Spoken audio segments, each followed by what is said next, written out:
This is the Star Wars Black Series Luke Skywalker vs. Darth Vader set.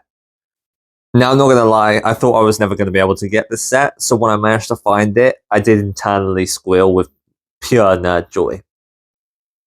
The box has this cool artwork that you can barely see due to it being black on black, and the light glares don't help. Although there's this cool character artwork either side and a blueprint design on the back, which shows you what's inside the box.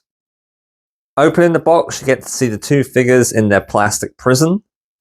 There's no instruction guide to how to build this diorama piece, you kind of just gotta wing it. Luckily, it's pretty straightforward, and I definitely didn't have to look at any online images to see what goes where. Accessory-wise, you get Luke and Vader's lightsabers, both painted really nicely, and they're straight, no wonkiness to them.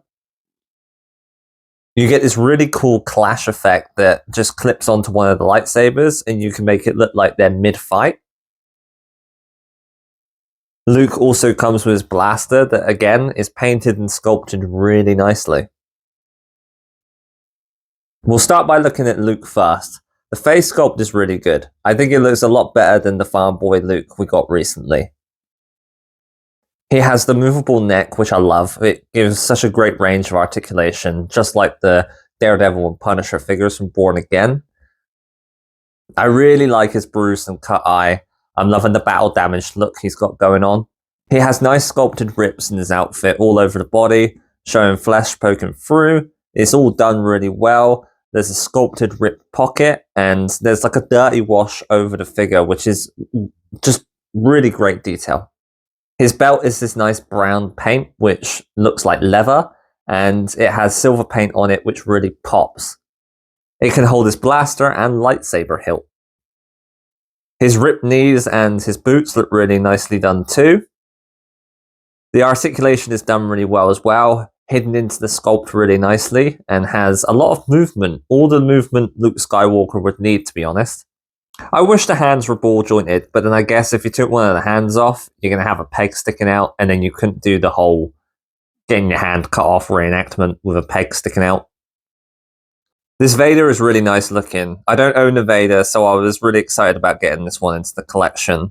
I've heard people say this is the definitive Vader you can get, and that's because of one main thing, really, and that's the wired cape. Now, his cape is massive, a lot bigger than I was expecting, so trying to pose it without it looking weird is a bit of a challenge. It also comes with a tag on it when you get out of the box. This is strange, I just cut that tag straight off, and I don't really know why you would keep it on. Despite it being a challenge to pose the cape, it's really amazing that we have a wired cape from Hasbro. Like, who doesn't love a wired cape? I really hope we get to see more of these in the future. It looks like this Vader uses some of its old elements due to the pinned legs, which makes it slightly gummy, but not too bad. Looking at the diorama base, this thing is really nice. It has 5 transparent poles underneath it, so you can give the illusion of that the base is floating. Most of this is unpainted, it's just in some kind of grey plastic, but I think it works well enough for the money. Like, this thing is still really cool. The floor has this nice sculpted texture to it.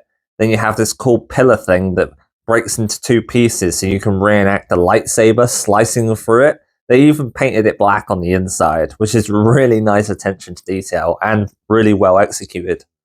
All of the rail pieces are removable, and occasionally some of the smaller ones will fall out a bit too easily for my liking, but when it's on the shelf, it's really not an issue. Any fan of Star Wars, specifically the original trilogy, need this set in their collection. I think this set shows how far the Black Series has come in the last few years.